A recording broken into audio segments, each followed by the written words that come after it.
ونعوذ بالله من شرور أنفسنا ومن سيئات أعمالنا من يهده الله فلا مضل له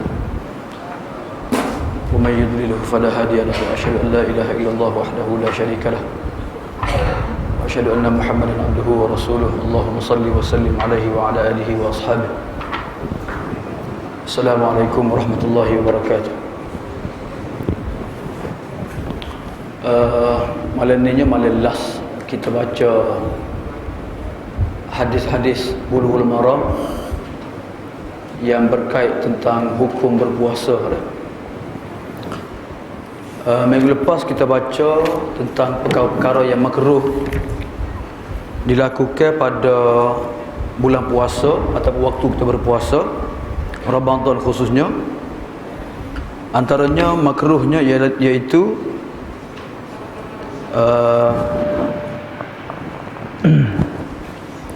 berbekam. Jadi berbekam ni makruh hukumnya. Sebab apa? Sebab dia boleh melemahkan orang yang berbekam, yang boleh membawa kepada batalnya puasa. Sebab tu lebih elok ataupun lebih baik kita elokkan daripada berbekam. Sama dengan berbekam ialah ambil darah ataupun derma darah, at-tabarruk bidam. Itu juga kita kena elokkan pada siang hari bulan puasa. Kalau terpaksa tu tak ada arah kan ada. Yang keduanya makruh juga bulan puasa ni iaitu mengucup isteri ataupun melakukan hubungan badan dengan isteri untuk orang muda lah. Kalau orang hok lama-lama dah tak apalah, tak ada masalah dah, kerana kasih sayang dah. Tidak ada makruh apalah, sebab Nabi sendiri SAW melakukannya. Antara benda yang makruh juga iaitu kita bercakap ataupun melakukan perbuatan yang sia-sia.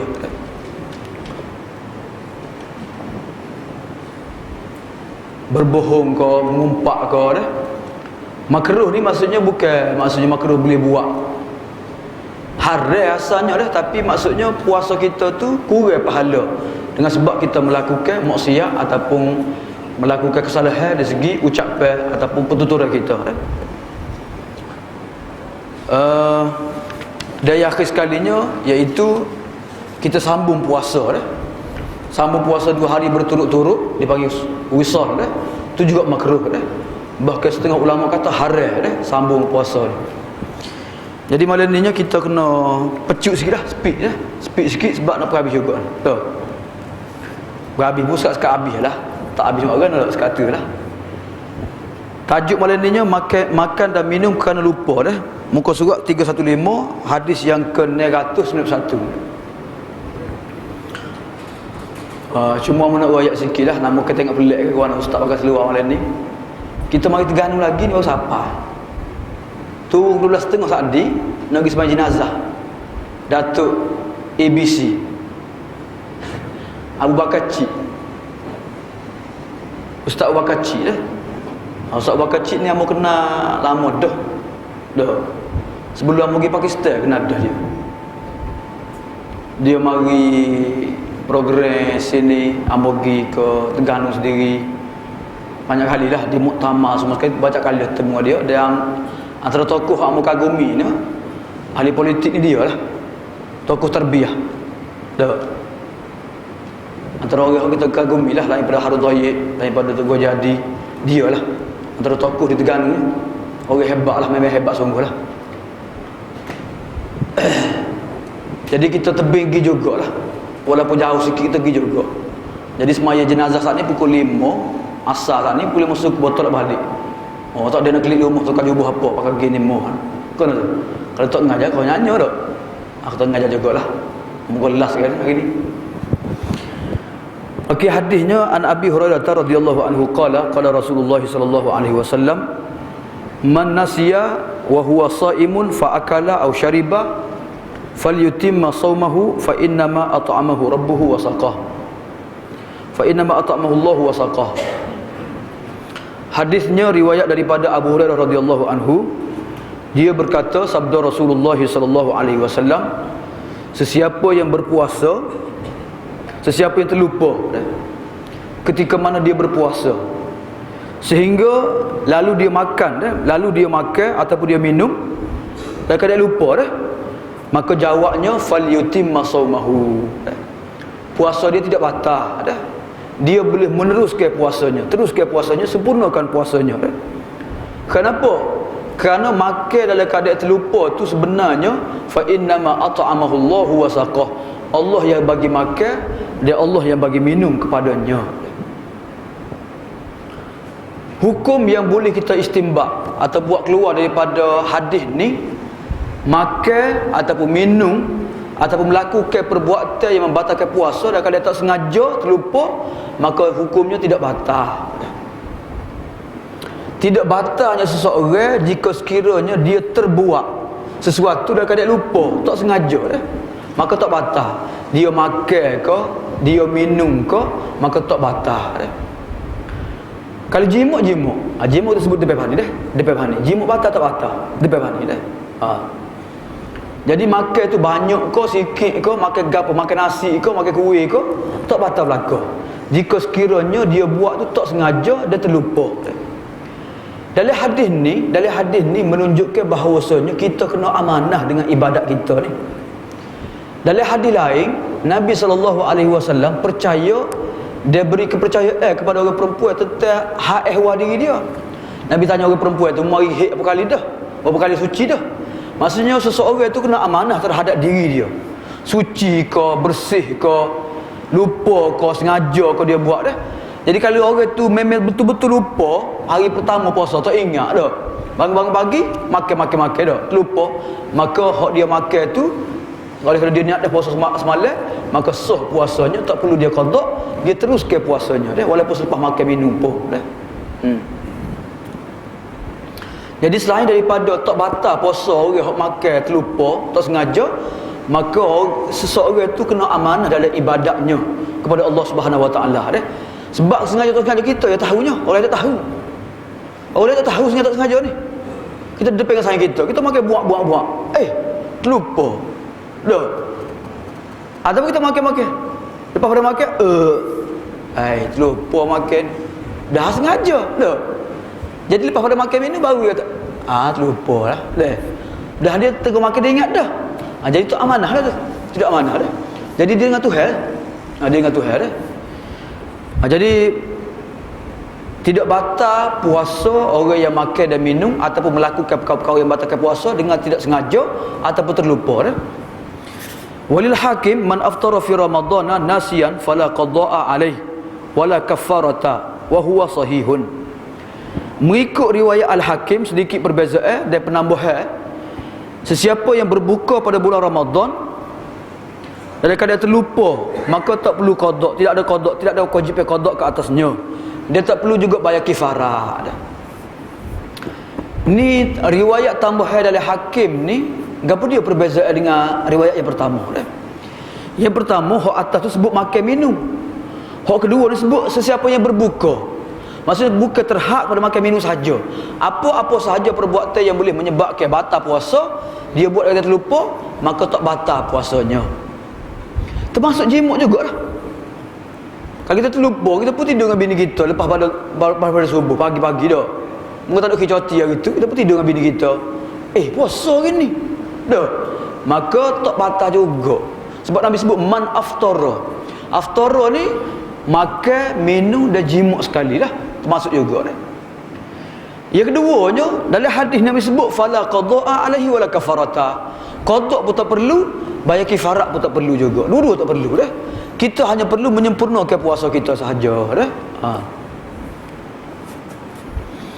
Wa an Abi Hurairah radhiyallahu anhu qala Rasulullah sallallahu alaihi wasallam, cuma dalam hadis ni yang Nabi sebut fa innama at'amahu Allahu wa saqah. Apa makna Tuhan bagi makan dan minum padanya? Maksudnya Tuhan mudahkannya untuk makan dan minum ketika mana Tuhan lupakan dia akan puasanya dan keadaannya, maka rezeki ni jadi harus didatangi kepada Allah Subhanahu Wa Taala sebagaimana mari dari riwayat Tirmizi. Nabi kata innama rizqun huwa rizqun razaqahullahu ilaihi wala qada alaihi. Tu sebenarnya rezeki yang Tuhan bawa kepadanya, dia tak perlu dia qada apa Itu maksud innama at'amahullahu wa saqah. Jadi orang yang makan dan minum ni, pertama sekali tak batal puasanya, yang kedua tak perlu qada, dia tak perlu bayar kafarat apa dah.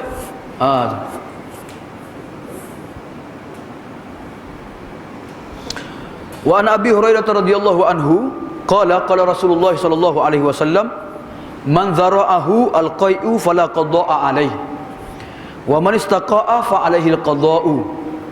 Rawahu al-khamsatu wa a'allahu Ahmad wa qawwahu Daruqutni. Hadis yang kedua pada malam ni daripada Abu Hurairah radhiyallahu anhu, dia berkata, sabda Rasulullah sallallahu alaihi wasallam, sesiapa yang terpaksa muntah dah, fala qada'a alaihi, maka tidak ada qada ke atasnya. Wa man istaqa'a, tapi sebaliknya barang siapa yang sengaja buat muntah dah, maka fa alaihi al-qada, maka wajiblah dia qada. Ni hadis ni disyarah sekali dengan hadis atas ni dah. Maksudnya apa-apa saja perbuatan yang tidak sengaja, walaupun pada asalnya perbuatan itu membatalkan puasa, makan batal puasa, minum batal puasa, muntah batal puasa, tapi oleh kerana tak sengaja, maka agama memberi rukhsah dan memberi keringanan, tak perlu qada, teruskan juga puasanya. Contohnya macam mana?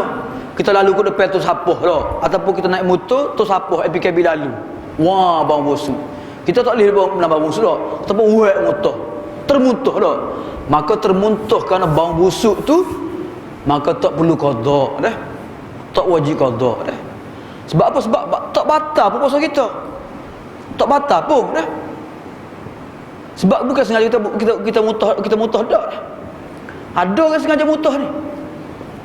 Ada sayang bos orang dah, mungkin dia tengok juga YouTube ni dah, dia nak kurus,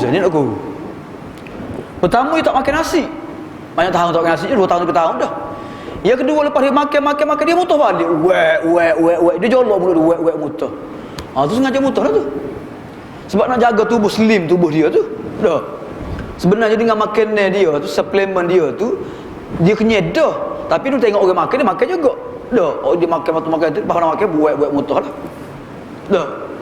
Jadi kalau sengaja memuntahkan makanan, maka batal puasa dah, batal puasa. Sama ada makanan tu kembali semula dari perut, dalam tekak kita, ataupun tubik belakang, maka batal juga puasa dah. Orang yang sengaja, wa man istaqa'a, sesiapa yang sengaja dah. Jadi dua hadis ni membezakan antara perbuatan sengaja dengan tidak sengaja dah. Dalam hukum syarak ni memang gitu dah. Di mahkamah sendiri begitu. Bunuh dengan sengaja kena hukum pacung. Wa man qatala mu'minan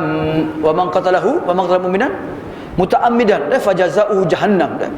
Sesiapa yang bunuh orang mukmin dengan sengaja, maka balasan dia neraka jahannam dah. Maknanya bunuh dengan sengaja ni kena hukum kisah dah. Tapi kalau bunuh tak sengaja, wa man qatala mu'minan khata'an fatahriru raqabatin mu'minatin wa diyatu musallamatun ila ahlihi dah. Orang yang bunuh tak sengaja, maka dia tak boleh dihukum bunuh balik, tak boleh dah. Dia hanya dikenakan apa dia? Kena bayar, kena merdekakan hamba, kena bayar diat sahaja dah kepada kaum keluarga. Diat ni ganti rugi lah. Dah, ganti rugi saja dah. Jadi Islam sendiri pun membezakan kes bunuh hak sengaja dengan kes bunuh hak tidak sengaja dah. Jadi ibadat puasa pun sama juga. Tapi kalau kita muntah muntah dah, nak ke muntah hijau sama sekali, habis kering-kering air di tubuh kita, atau sudah puasa lah dah, gigi klinik kan, makan obat lah, puasa pun ambil otak juga yang menyebabkan mudarat tubuh kita, tak puasa lah ke nasa. Pernah sekali boleh puasa, orang ajak pergi mondok. Tahu mondok? Thailand. Atau ayah pasport mondok di atas sungai. Jadi betul hari tu nya orang buat pasar minggu kan. kotor pula. Allah, kita pergi beli anggur, beli apa dia. Klik-klik tu pening. Sudahlah wek mutah. Buka puasa lah kita ni. Jemaah pun tak pergi gitu, letih lajak. Dah. Jadi kalau kita muntah yang menyebabkan kita ni sakit, maka bolehlah kita berbuka, dia kita qada pada hari yang lain lah. Kena saya. Walaupun tak sengaja. Tak sengaja pun tu puasa tak dah dah. Buka lah. Jadi hadis ni hanya hadis hasan dah. Wa an Jabir bin Abdullah radhiyallahu anhuma anna Rasulullah sallallahu alaihi wasallam kharaja amal fathi ila Makkah fi Ramadan fasama hatta balagha qura al-ghamim fasama an-nasu thumma da'a bi qadahin min ma'in farafa'ahu hatta nadhara an-nasu ilaihi thumma shariba faqilahu ba'da dhalika inna ba'dhan nasi qad sama qala ulaikal usah wa fi lafzin faqila lahu inna an-nasa qad shaqqa alaihim as-siyam wa inna ma yanzuruna fima fa'alta fada'a bi qadahin min ma'in ba'da al-'asri fashariba rawahu Muslim.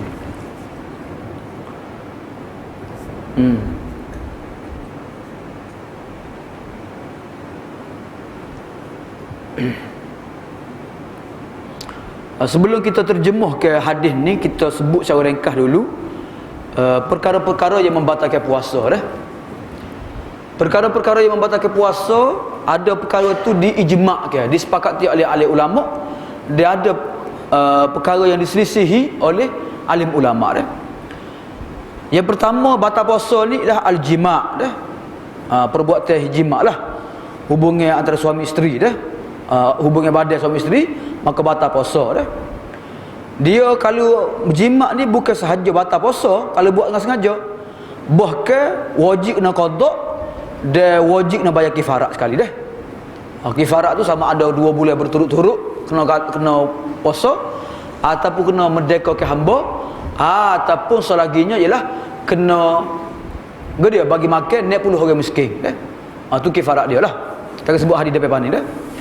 Yang kedua batal juga puasa ialah keluar mani dengan sengaja lah kita buat dah. Buat gana tu terserah lah dah. Keluar kat mani, mengeluarkan mani dengan sengaja dah. Walaupun tanpa jimuk sekalipun dah, batal puasa juga dah.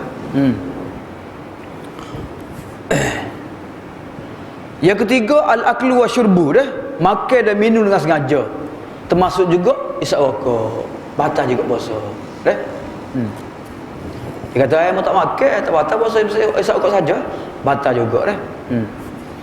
Yang keempat al-ibratu al-mughadhiyah allati yuqsad biha isalul ghidha,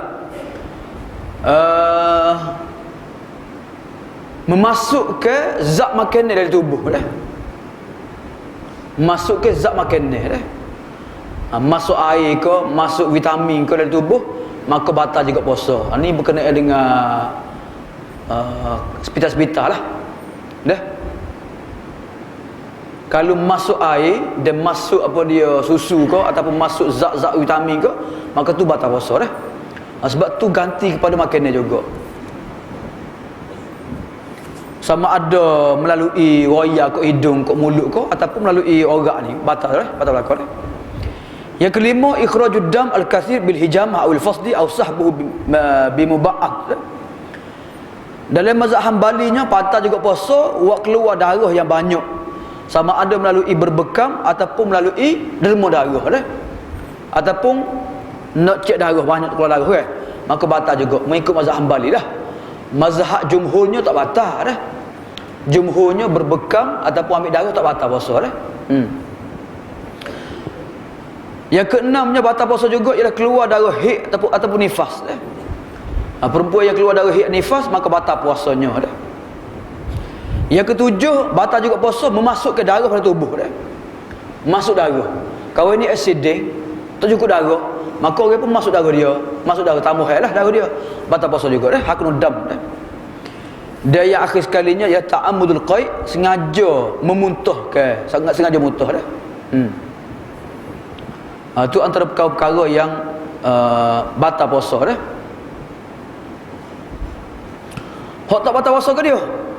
Antaranya makan dan minum dan jima' dan semua perkara-perkara yang dilakukan tanpa sengaja. Dah, kita makan, kita minum ataupun kita meniru isteri tak sengaja, terlupa dah, maka tak batal puasa kita. Tu yang pertama. Yang kedua, tak batal juga puasa kalau kita pakai celok ataupun kita titis ke ubat mata ke, ubat hidung ke, ataupun ubat telinga ke, ataupun ubat pada luka kita ke, tak batal puasa dah. Yang ketiganya ialah cucuk dah, injection dah. Injection dengan tujuan untuk masuk obat sahaja dah. Sama ada pada orak ke, ada pada otot ke, maka tak batal puasa dah. Termasuklah juga orang masuk ke dia insulin. Ada tanya pada ke insulin tak batal puasa dah.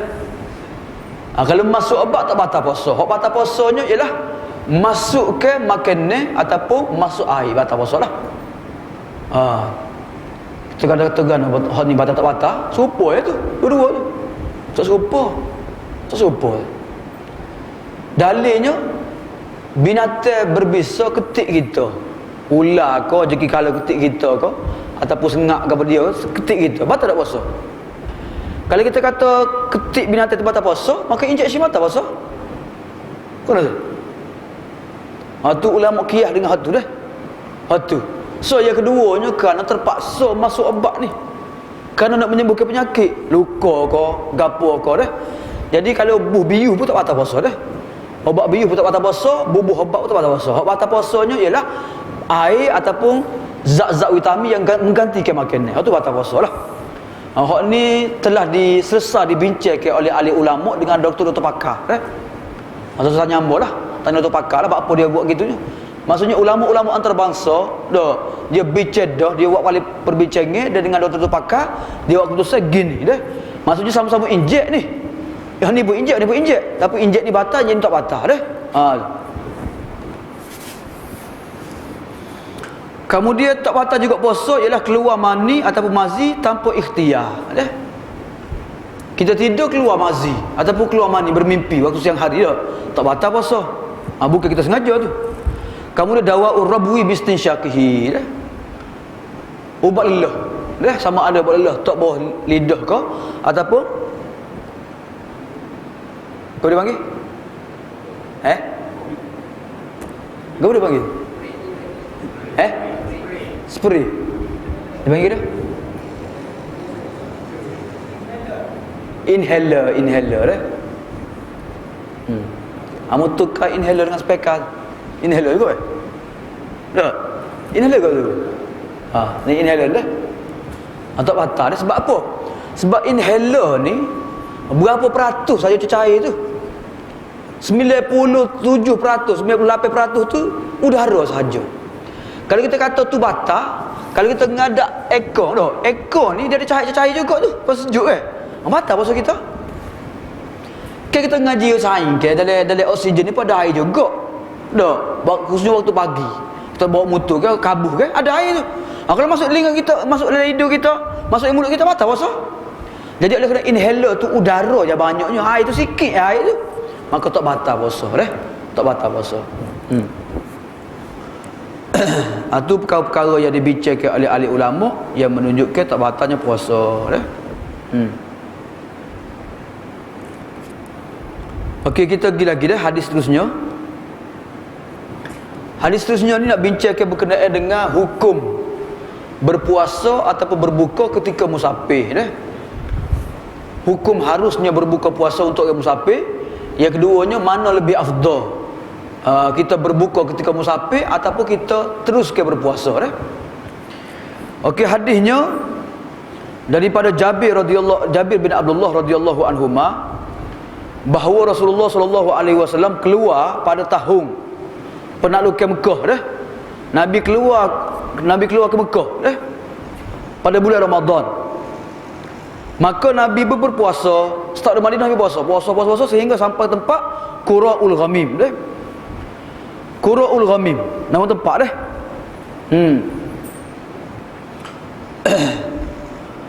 Fasama nasu, manusia pun berpuasa juga bersama-sama Nabi dah.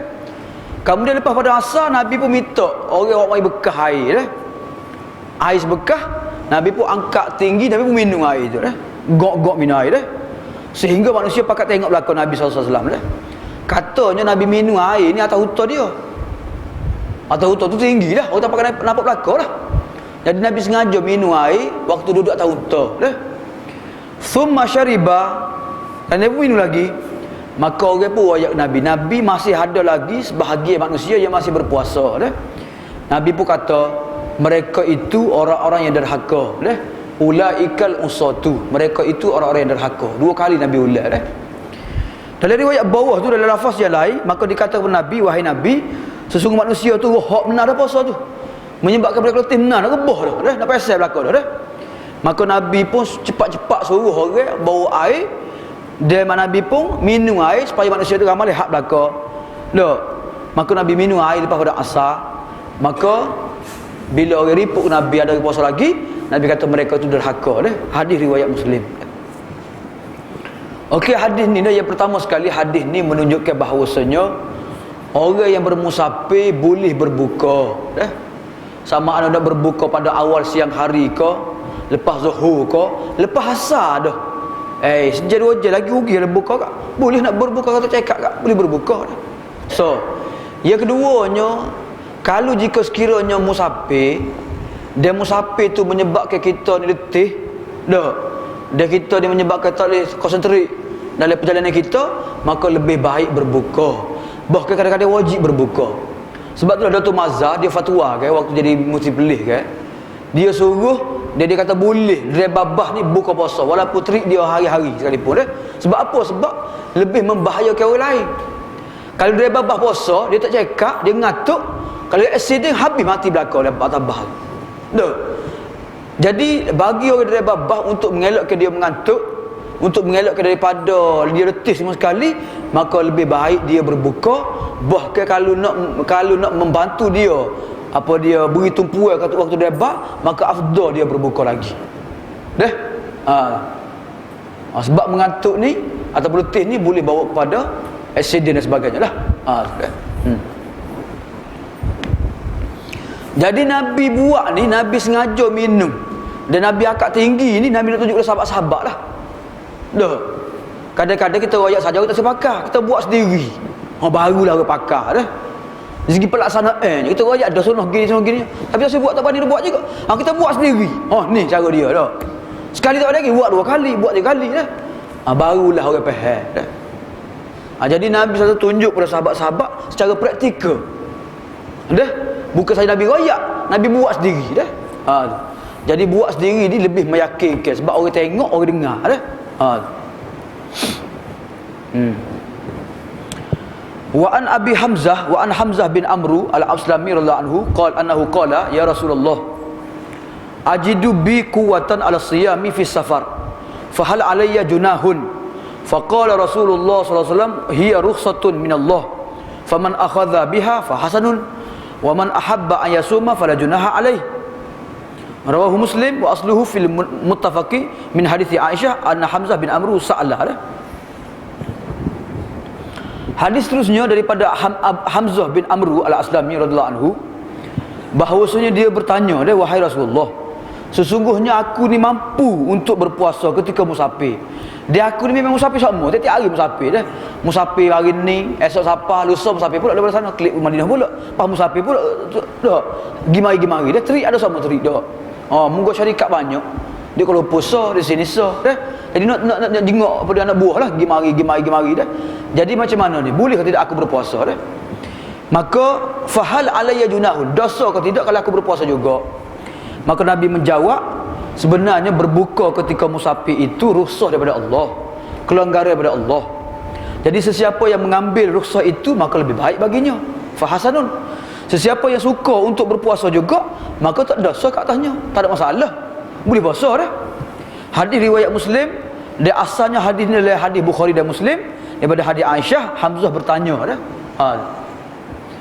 Dalam hadis ni, dalam hadis yang pertama, Nabi kata orang tak boleh buka ketika musafir tu derhaka. Maksudnya kalau puasa menyebabkan dia tu membebankan orang lain dan membahayakan diri dia, maka waktu tu tak boleh puasa, wajib berbuka. Bahkan kalau puasa juga dosa dah. Faham tu?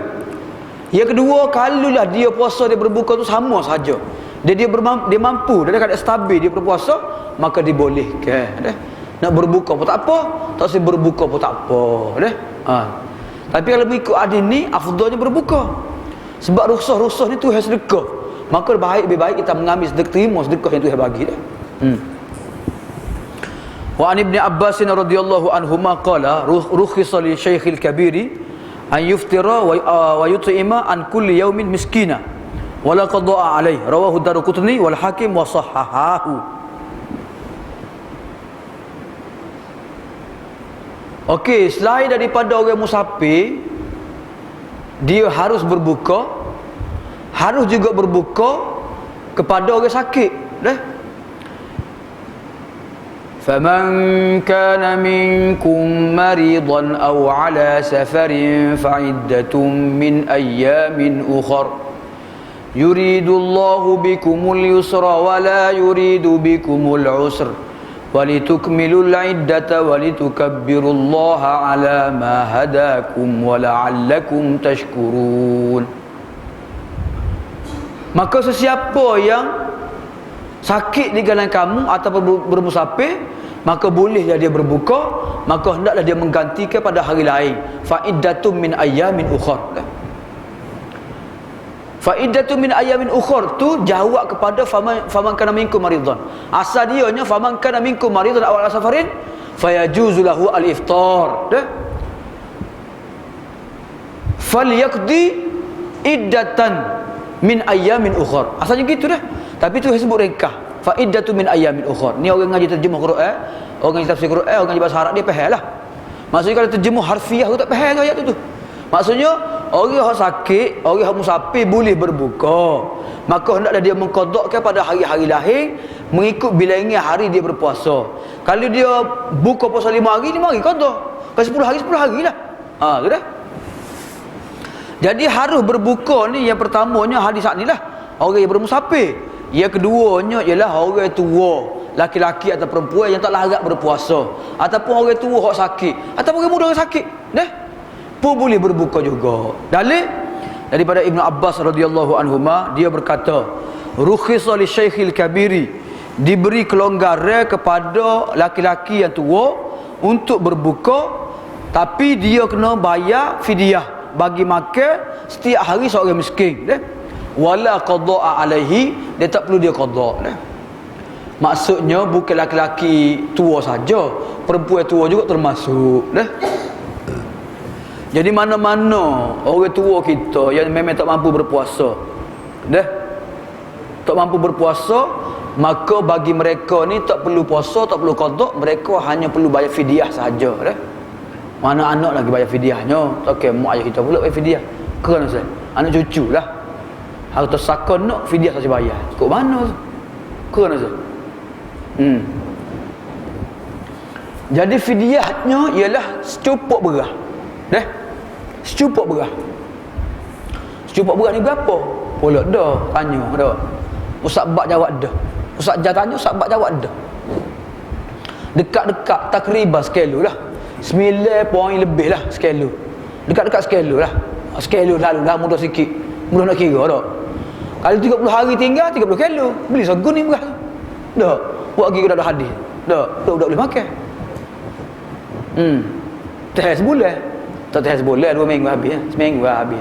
Tunggu ramah. Kan tu?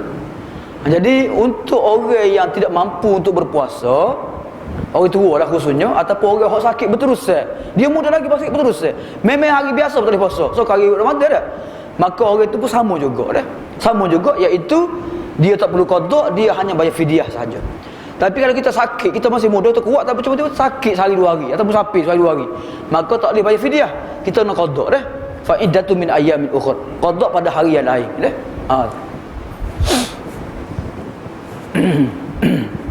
Wala qada'a alaihi, dia tak perlu qada' ke atasnya dah. Dalam hadis ni Nabi kata wa yut'imu an kulli yaumin miskina, hendaklah dia memberi makan seorang miskin. Mazhab Hanafi diberi 2 pilihan, dah. Mazhab Hanafi diberi 2 pilihan. Faham molek ni? Dak, berapa ustaz sebut Hanafi? Sebut Hanafi apa soleh ke? Dak. Hanafi ni Imam Hanafi ni tok guru Imam Syafi'i. Bukan main-main.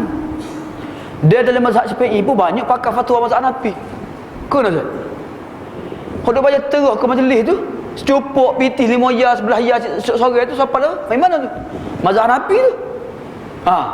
Nak katakan zakat gaji tu main mana tu? Tak ada pasal CPI zakat gaji tu.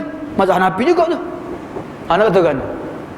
Jadi kita sengaja, kau tak sengaja, sedar tak sedar kau lama dah pakai mazhab Hanafinya. Ustaz Mairok kata hamba lama dah pakai mazhab Hanafinya. Ustaz Mairok lah. Dah. Lama dah pakai mazhab Hanafi. Dalam mazhab Hanafi, fidyah ni 2 cara boleh bayar dah. Sama ada nak bayar secukup berah ataupun kita beri makan seorang miskin. Kenapa dia? Kita belanja dia makan tengah hari dah. Dah, kita pergi makan nasi abang mi ke, nasi arak ke, dah. Nasi sepinggir, air segelas. Makan miskin, cukup dah. Kita pergi kelas daurah tu, kita tak bila berapa orang ada ni, 30 orang. Tak apalah, kita pun order nasi 30 buku, kita beri nasi 30 buku, lepas tu kita buat air sirap sebekah dah. Cukup dah, 30 orang jadi. Jadi beri makan ni sama ada beras sekilo ataupun beri makan betul lah, beri makan betul. Dah. Kau bukan beri makan gitu.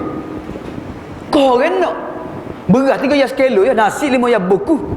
Dah, kalau air dah ada kat 4 kat. Tuh, 5 ya setengah. Kali dengan air, jadi naya. Orang suka makan lagi. Nasi nak nanuk lagi, nak beli lauk lagi, payah tu. Dah. Jadi mazhab Hanafi sama ada nak beri makan tengah hari tu nasi buku dengan air segelas ataupun nak beri beras copok, boleh dua-dua dah. Logik tu. Kau nak tu?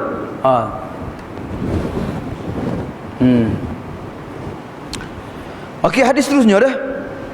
Hadis seterusnya, perkara yang membatalkan puasa juga ialah jima' waktu siang hari bulan Ramadan dah.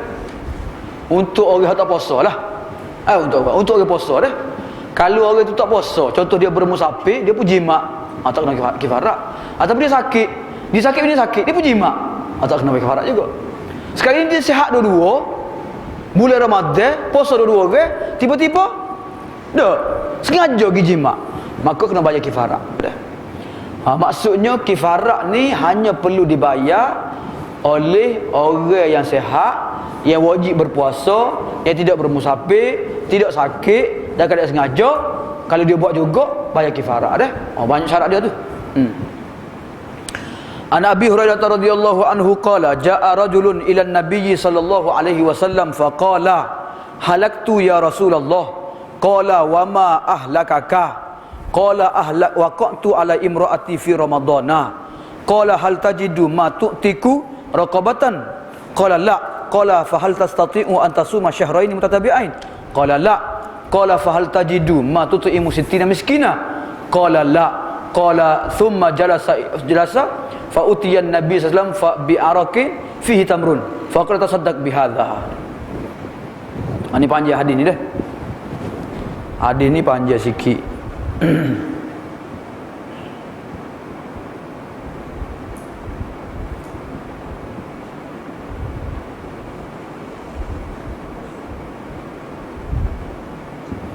Kamu dia sebelum kamu terjemuh hadis ni kamu nak ada persoalan lah. Ada soalan orang tanya. Jika sekiranya orang tua kita dia berbuka puasa, dia tak puasa, dia tak boleh qada, dia tak bayar fidyah. Tiba-tiba fidyah dia tu lewat sehingga masuk tahun kedua, tahun ketiga dah. Soalan dia nya, adakah berganda fidyah yang dia perlu bayar? Sekilo jadi 2 kilo ataupun nilai yang sama dah? Jawabnya sama sahaja, tidak berganda. Ni fatwa di Selangor dah. Fatwa Selangor waktu keluar jawapan dah. Tu. Jadi tidak berganda dah. Tidak berganda apa-apa dah. Walaupun setahun pun tetap dengan harga yang sama juga. Sekilo lah. 2 kilo juga dah.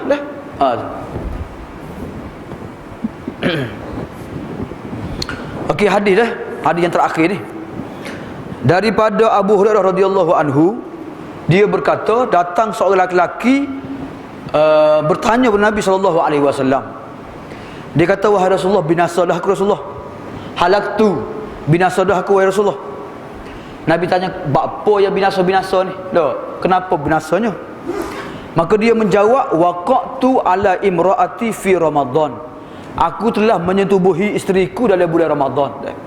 Waqatu. Faqala, lalu Nabi bertanya. Nabi kata, mu kena bayar kifarat ni. Adakah kamu mampu untuk merdekakan seorang hamba? Hal tajidu an tu'tika raqabatan. Adakah mampu kamu merdekakan seorang hamba? Dia menjawab, tidak dah, tidak mampu dah. Qala fa hal tastati'u an tasuma syahraini mutatabi'ain. Nabi kata, adakah kamu mampu untuk berpuasa 2 bulan berturut-turut? Dia kata, Rasulullah, puasa sehari pun tak lega dah, so kena puasa 2 bulan dah. Ramadan pun tak penuh puasa Maka dia tak mampu, wahai Rasulullah dah. Nabi kata, adakah kamu mampu untuk memberi makan 60 orang miskin? Dia kata, tak mampu, wahai Rasulullah dah. Tak mampu juga dah. Nabi pun kata gini, mu tunggu sekejap, tunggu sekejap, sehingga mari zakat kau apa-apa kau, mu tunggu sekejap dah. Dia pun duduk dah dah. Maka tiba-tiba orang mari ke Nabi, sobaku dah, bi'arakin, sobaku penuh dengan tamah dah. Nabi perlu kelu lah. Dalam Nabi cuba dah. Faqala, maka Nabi pun kata ginilah, mung ambil tamah ni, mu kena mugi bayar sedekah dengan tamah ni untuk bayar fidyah kamu, untuk bayar kifarat kamu lah. Lalu dia bertanya, wahai Rasulullah, aku nak sedekah siapa dia ke utama ni? Di Madinah ni tak ada lah keluarga yang paling miskin, paling berhajat lebih pada aku dan keluarga aku. A'ala afqara minna, adakah kami nak sedekah kepada orang yang lebih berhajat daripada kami lagi? Demi Allah, fama bainal labataiha, tidak ada antara 2 bukit di Madinah ini keluarga yang lebih miskin daripada kami. Nabi pun tersenyum, dia ketawa sehingga nampak gigi taring Nabi Nabi kata, ginilah, mu ambil belakang, mu klik makan muhmu lah belakangnya. Mu bagi-bagi bapak-mu lah. Izhab, buat klik, fa'at'imhu, buat makanlah kepada keluarga kamu. Hadis riwayat As-Sab'ah, 7 orang perawi hadis. Dia lafaz ni lafaz Muslim. Ni hadis ni besar sebenarnya, hadis dia banyak pengejaran hadis ni. Kita baca sesurah pengejaran hadis dia.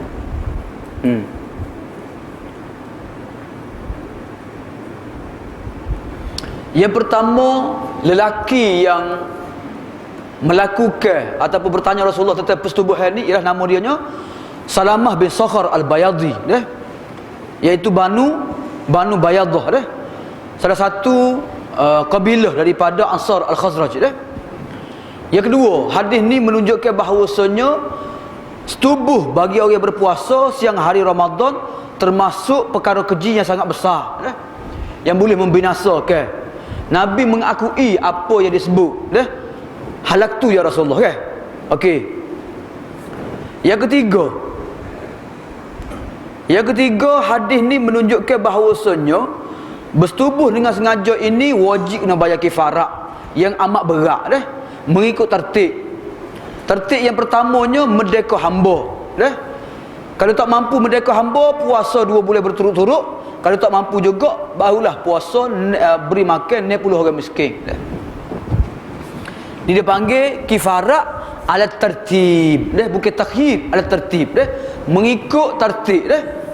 Orang tanya, ustaz, kena puasa dulu pun kau nak tahu mampu tak mampu tu? Tak perlu puasa apa, kita puasa tak agak puasa ni, terus beri makan miskin lah. Nak hamba tak dapat, kita hamba sekarang. Hamba tak ada dah. Nak puasa 2 bulan, kita puasa 2 sebulan Ramadan pun tak gerak, panjang dah. Nak puasa 2 bulan tu pula, tak gerak ni. Terus kepada yang ketiga, iaitu beri makan 60 orang miskin. Okey, tu yang kedua dah. Yang ketiga, yang keempat dah. Kifarat hak merdeka hamba, puasa 2 bulan tu dia bagi-bagi 12 miskin ni. Dalam Quran ni ada 3 saja. Ada dua. Dalam hadisnya, orang hak bersetubuh dia keadaan sengaja bulan Ramadan kan. Dalam Quran ni 2 perkara. Yang pertama sekali, orang lelaki yang menceraikan bini dia dalam bentuk zihar, anti alayya ka zahri ummi, dia menyamakan bini dia dengan mak dia. Maka cerai zihar ni bukan cerai, tapi dia kena bayar kifarat dulu, barulah boleh rujuk dengan isteri dia.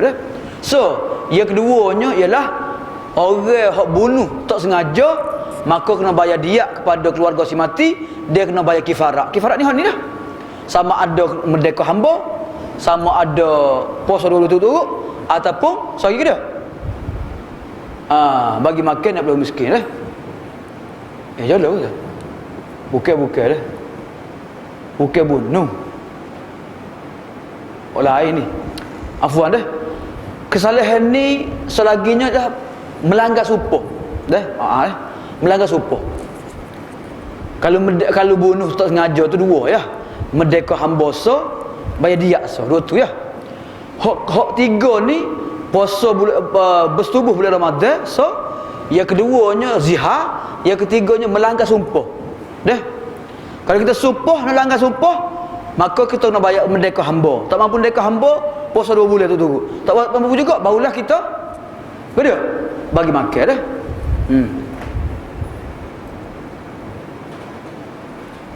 Kena cek semula tu.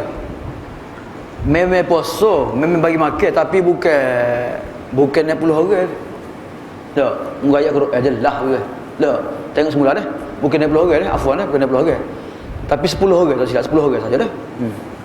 Okey, gila lagi dah. Yang keempat dah.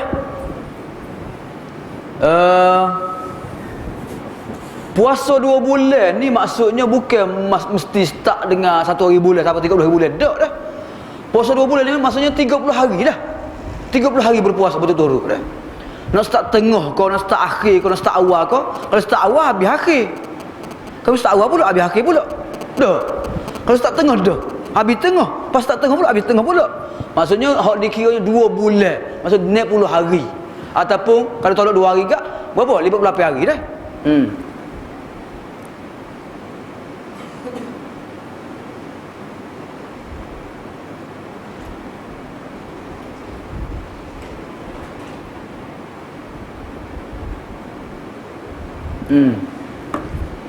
Okey.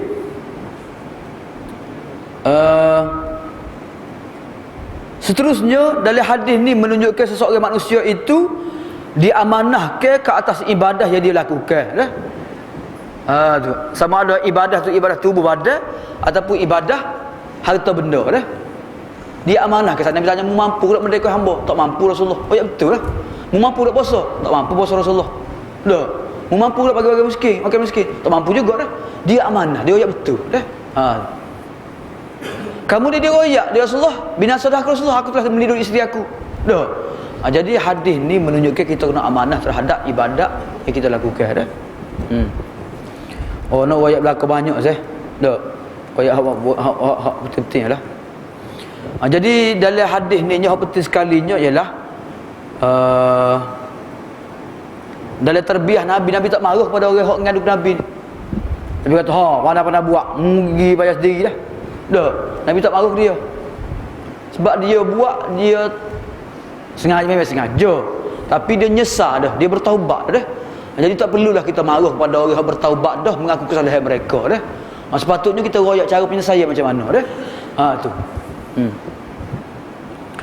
Okey. Semua timbul persoalan dalam hadis ni, kalau orang tak mampu juga bayar kifarat, macam mana? Gugur ke ataupun dia masih berhutang dah? Gugur ke masih berhutang dah?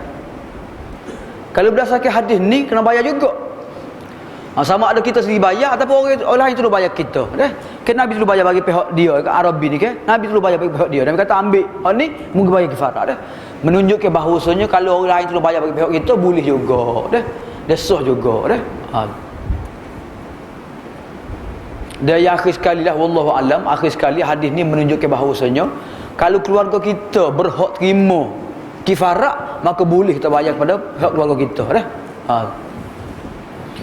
Okey, seterusnya dah, wa ana Aisyah radhiyallahu anha wa ummi Salamata anna Nabiy sallallahu alaihi wasallam kana yusbihu junuban min jima'in thumma yaghtasil wa yasum.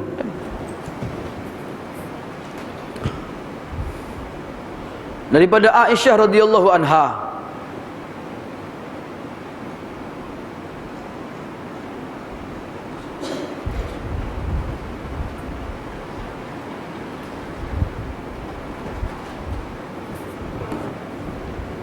okey dah. Daripada Aisyah dan Ummi Salamah radhiyallahu anhuma bahawa Nabi SAW pada waktu pagi Nabi berjima, Nabi berjunub kerana berjima dah. Kemudian Nabi pun mandi dan Nabi terus ke puasa dah. Kemudian maksud dia dah. Jima' ni tak boleh apabila terbit fajar. Dah. Fal'ana bashiruhunna wabtaghu ma kataballahu lakum wa kulu washrabu hatta yatabayyana lakumul khaytul abyadu minal khaytil aswadi minal fajr thumma atimmus siyama ilal lail. Maka sekarang ni hendaklah kamu melakukan hubungan intim dengan mereka, maka makanlah kamu, minumlah kamu, dah, sehingga jelas kepada kamu benar hitam daripada benar putih, iaitu fajar, dah. Kemudian hendaklah kamu berpuasa sehingga waktu malam, dah. Jadi jima' ni ataupun hubungan suami isteri ni dilarang bila bermulanya terbitnya fajar sehingga tenggelam matahari, dah. Bila matahari tenggelam, bolehlah kita nak hubungan dengan isterinya, bolehlah. Waktu malam pun boleh juga dah. Selagi mana tak best subuh, selagi mana tak terbit fajar, maka boleh meniduri isteri, dah. Tu. Jadi soalannya gini. Lepas pada sahur kita pun tidur dengan bini kita. Lepas tidur tu, lepas pada tidur tu kita pun memang berjunuk lah. Kemudian orang pun bel. Tak mandi wajib lagi. Jadi soalannya macam mana orang hok menyetubuhi isteri dia tapi bukan lepas pada fajar, sebelum fajar, kemudian tak sempat mandi wajib sebelum pada best subuh, macam mana? Adakah sah puasanya? Maka jawabnya sah puasa dia, sah puasanya, sah orang itu berpuasa dalam keadaan dia berjunuk belum lagi mandi wajib, sebab Aisyah kata benda ni berlaku terhadap diri dia dan Aisyah sendiri. Ummu Salamah pun royak, Aisyah pun royak, benda ni berkali-kali berlaku pada Aisyah, dah. Jadi kalau seseorang tu buat hubungan dengan isteri dia pukul 3 pagi contohnya, dah. Sejuk mandi, bangun-bangun basuh-basuh lebih kurang, tidur semula. Dah. Kemudian bang kabar-kabar, orang pas subuh dah. Tak mandi wajib lagi kita. Sahur tak ada. Maka dia tak disahur lah, muka bed dah. Dah. Kemudian dia teruskan puasanya. Dia boleh mandi, dia semaya, teruskan puasanya, dah. Jadi orang yang berjunuk boleh puasa walaupun belum lagi mandi wajib, dah. Faham tak tu? Jadi soalan berkenaan dengan setubuh ni ada mesej soalah. Soalan dia ialah jika sekiranya seseorang itu menyetubuhi isteri dia, tak kira lah boleh puasa atau tak puasa ke, dia setubuhi isteri dia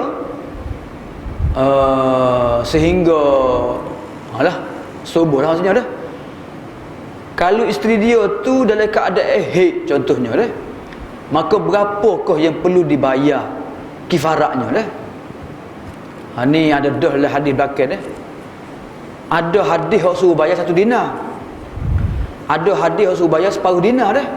Ulama kata sunat, bukan wajib bayar, tu sunat bayar. Kalau kita setubuhi isteri kita dalam keadaan merah-merah lagi, maka sunat bayar 1 dinar. 1 dinar ni dekat 500-900 riyal juga tu. Loh. Kalulah kita setubuh isteri kita dalam keadaan dia darah dia azab lagi tapi hitam-hitam dah. Dah. Nak habis dah darah dia. Maka separuh dinar, dah. Separuh dinar, dah. Tu jawapan ulama lah. Jadi hadis ni menunjukkan bahawasanya orang yang berjunub belum mandi wajib boleh teruskan puasanya dan sah puasanya, dah. Hadis yang terakhir wa ana Aisyah radhiyallahu anha anna Rasulullah sallallahu alaihi wasallam qala man mata wa alaihi siyamun sama anhu waliyuhu muttafaqun alaih. Daripada Aisyah radhiyallahu anha bahawasanya Rasulullah sallallahu alaihi wasallam sabda, barang siapa yang meninggal dunia dan ia masih menanggung kewajipan puasa, maka walinya boleh berpuasa untuknya. Hadis muttafaqun alaih. Aisyah kata sabda Rasulullah sallallahu alaihi wasallam, sesiapa yang meninggal dunia dia masih berhutang puasa lagi, dah, maka boleh wali-wali ataupun keluarga terdekat dia qada puasa bagi pihaknya. Jadi soalannya, boleh ke tidak kita qada puasa kepada anak beranak kita yang mati tak ada qada lagi? Gini saya. Puasa ni dua. Satunya puasa Ramadan, dah. Yang keduanya ialah puasa nazar, dah.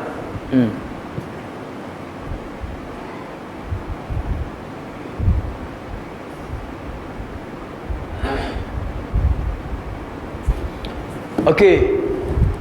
Tulisan ni? Tak ingat dah. Kalulah orang tu tinggal puasa Ramadan, dia lepas pada dia memang dia tinggal kena musafir apa sakit tiba-tiba hari raya tu tak sempat dia qada, tiba-tiba accident accident mati dah, maka tak perlu bayar kifarat, tak perlu qada puasa bagi pihak dia. Tapi kalau orang tu lepas pada raya dia sihat molek, lepas tu raya haji pula, lepas raya haji pula, lepas 2-3 bulan, 4 bulan, setahun pula, tak qada lagi, tiba-tiba accident mati atau sakit ke, maka orang ni sepatutnya dia qada puasa dia, tapi dia tak qada puasa dia dah.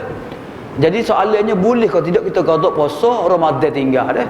Puasa Ramadan tinggal tak boleh dah.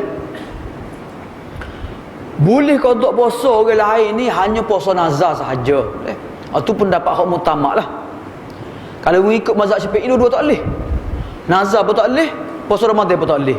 Mazhab Hambali kata puasa nazar boleh, puasa apa dia? Puasa Ramadan tak boleh dah. Jadi kita ambil tengah-tengah lah, pendapat tengah-tengah, iaitu puasa nazar saja dibolehkan qada, orang lain qada, puasa Ramadan tak boleh qada dah. Mungkin ada pendapat yang ketiga, dua-dua boleh qada dah. Tapi mengikut pendapat jumhurnya tak boleh. Sebagaimana sembahyang tak boleh qada sembahyang orang lain, puasa juga tak boleh qada puasa orang lain dah. Jadi dalam hadis ni hak boleh qadanya hanya puasa nazar sahaja, bukan puasa Ramadan dah. Orang panjang lebar nak bahas kak, tak habis hari ni. Jadi soalan melalui mesej ni, tak soalannya tanya, ada orang tak siap ambil rukhsah boleh buka puasa bagi orang musafir, sebab dia kata tinggal puasa Ramadan sehari kalau kata setahun pun tak sama. Apa pendapat ustaz dah? Dia gini saya, dia sebenarnya orang musafir ni nak puasa pun tak apa, nak buka pun tak apa dah. Macam juga kosa semaya, kosa jamu semaya, nak kosa pun tak apa, nak tamam pun tak apa dah, mengikut mazhab Syafi'i dah. Tapi kalau orang tu tak sebuka atas alasan dia kata salah berbuka walaupun musafir, maka waktu tu wajib dia berbuka dah. Sebab apa? Sebab dia meragui ayat Quran, sebab dia benci terhadap rukhsah yang Tuhan bagi dah. Faman kana minkum maridan aw ala safarin dah. Kalau dia saja-saja tak buka tak apa, tapi kalau dia mempertikaikan, dia meragui rukhsah Tuhan bagi, maka wajib dia berbuka. Kalau tidak, terjejah iman dia dah, terjejah akidah dia. Tu jawapan dia lah. Wallahu a'lam. Ada soalan? Silakan.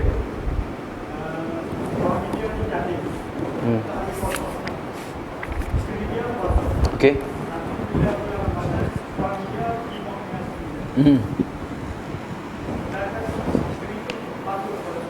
Okey.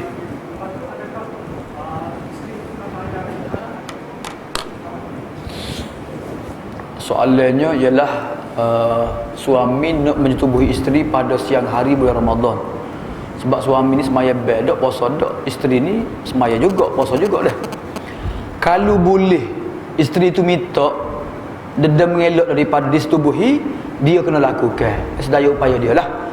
Dia kata minta maaf lah bang, aku tak boleh patuh boleh puasa ni dah. Tak boleh patuh, isteri patutnya tak boleh patuh, tu derhaka Tuhan, mana boleh. La ta'ata li makhluqin fi maksiatil khaliq dah, tak boleh dah. Jadi kalau bolehlah suami mengelak, dia boleh buat alasan pada suami dia tak setubuh juga, maka dia kena elakkan dah sedaya upaya dia lah. Dia buat macam-macam pun dah. Tapi kalau suami dia paksa juga dia dah, dia terpaksa merelakan kepada suami dia, maka tak wajib dia bayar kifarat dah. Bukan sengaja dia tu, dia dipaksa dah. Pasal suami suka bayar kifarat, puasa pun dah. Gitulah jawapan dia. Akan nak kira dia wajib nak bayar kifarat tu dah. Ada lagi soalan? Cepatlah malam akhir ni, last dah, tak ada soalan dah. Ya.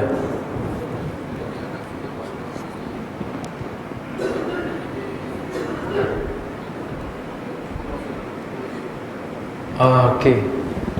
Sekarang ni kalau jimuk dengan cara jimuk siang hari Ramadan, maka kena bayar kifarat.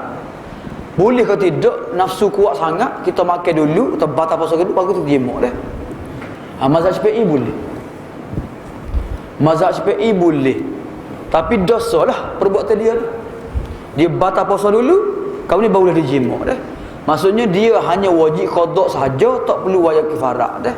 Tapi ni perbuatan yang tidak patut dilakukan lah. Dia panggil hello dah.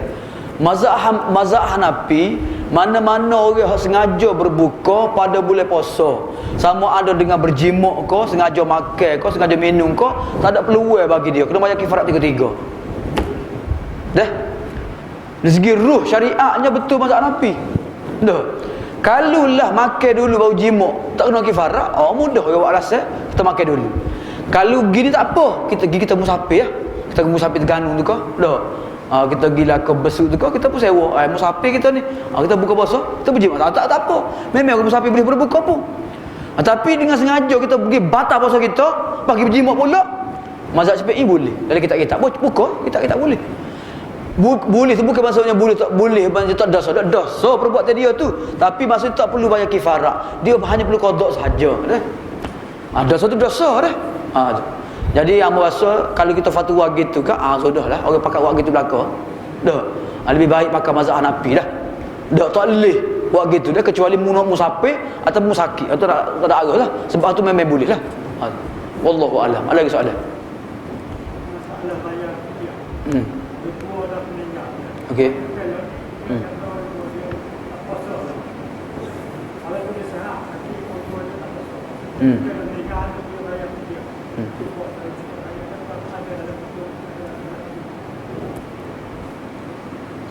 Sekarang ni orang tua dia sihat, lepas tu tak puasa, semaya berdua ada. Jadi soalannya boleh kalau anak-anak ataupun perlu kalau anak-anak ni bayar kifarat bagi dia. Memang tak puasa pun, semaya bebel berdua dah. Perlu bayar ke tak dah. Nak bayar boleh, tak ada masalah nak bayar dah. Tapi bayar pun tak degih juga. Semaya dak, puasa dak, sengaja juga tu. Dak. Tak degih boleh bayar, tak ada masalah. Dah, mujub baru kita bayar kita dah, baik mujub baru. Tapi kat tak degih tak gerak nak tapu kesalahan dia tu dah. Kena sah. Sebab kesalahan dia tu kena denda berat kena, juta kena. Dia ni bayar 2-3 ribu yang tak gerak. Dah, gitu dah. Memang ada dalam mazhab Hanafi kalau orang tinggal semaya, dia tak qada, ada ijtihad mazhab Hanafi boleh bayar fidyah semaya ni. Ada mazhab Hanafi dah. Tapi tu qiyas sahaja dah, tak ada dalam hadis Nabi, tak ada lah. Ada lagi soalan? Okey. Dia masa dia muda dan semaya. Tapi dia qada. Tapi dia ingat qada dia tak ada ada apa lepas tu semaya sunat dan dia semaya sunat dalam mazhab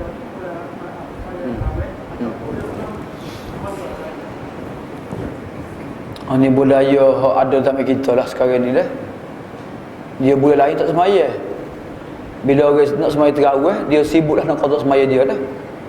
Jadi soalannya, adakah boleh orang ni dia sembahyang sunat juga walaupun qada dia tak habis? Dah, gitu soalan dia.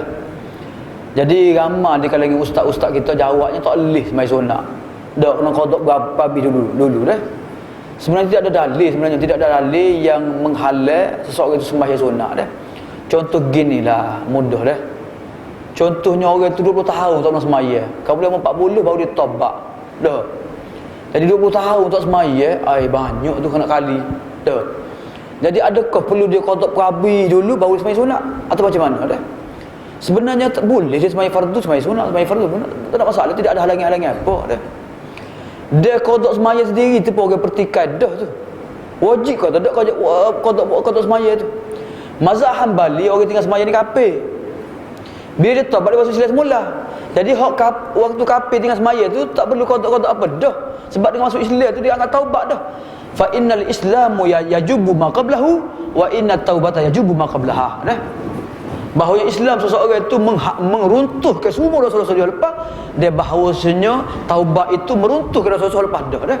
Jadi dengan taubat sahaja Tuhan boleh menghapuskan dosa dah. Ambo bukan nak menafikan pendapat yang mengatakan wajib qada.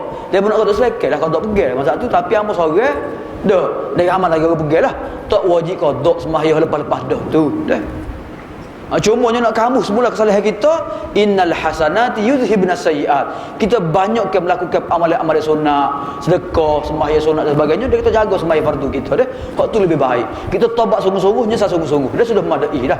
Tak perlu qada-qada, tak perlu nak bila-bila apalah. Gitu. Jadi boleh sembahyang sunat walaupun tak habis qada sekalipun. Dah. Wallahu a'lam. Allah ke soalan.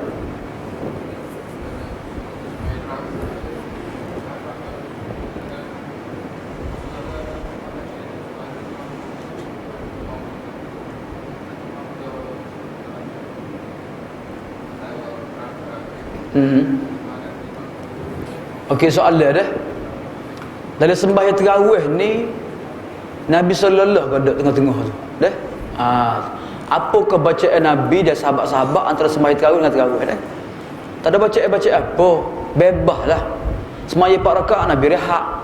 Sahabat rehat. Lepas tu sembahyang pula 4 rakaat. Enggak 4 rakaat Nabi panjang weh. Bukan pendek dak. Panjang. Nabi sembahyang tarawih pukul 3 ke 4 pagi baru siap. Tu dah. Kita ni sembahyang pendek-pendek ya. Lepas tu banyak kan pengisi tengah-tengah tu. Dah. Jadi Nabi sembahyang 8 rakaat, 11 rakaat, memang 11 rakaat. Tapi pukul 3 4 pagi sudah sembahyang. Panjang Nabi sembahyang dah. Hak tu hak sunnahnya. Tapi walaupun tak ada pukul 3 4 pagi, maksudnya bahasa panjang dah sikit dah. Panjang ke baca tu, hak tu hak sunnah dah. Ni nak cakap bilangin nak 20 juga, nak 23 juga dah. Boleh baca nak banyak rakaat, 30 rakaat boleh sembahyang, tak masalah. 30 rakaat boleh sembahyang dah. Tapi sebenarnya sunnah Nabi mementingkan kuantiti, bukan kualiti tak. Kuantiti. Nilai sembahyang tu panjang molek, khusyuk molek sembahyang tertib terening dah. Dah walaupun 8 rakaat. Dengan 20 rakaat tu, dengan cepatnya, dengan ekspresnya, dengan berkejar-kejarannya, dengan Allah napahnya kita. Dah, nak rebuh kita dah. Lebih baiklah sembahyang hak sedikit tapi bernilai dah. Tuhan tengok pada nilai sembahyang tu, bukan tengok bilangan dak. Kena tu. Jadi tidak ada amalan apa-apa amalan khusus antara sembahyang tarawih dengan tarawih dah. Nak istighfar pun tak apa, nak berzikir pun tak apa, nak berdoa pun tak apa, nak selawat pun tak apa dah. Cuma tak perlu dah regah sebenarnya dah. Berzikir juga tak perlu dah regah dah, masing-masing nak baca kedai mula nak doa ke apa ke, rehat-rehat minum air ke, bayar pula dah. Kena tu. Tempat kita tak sallallahu kan.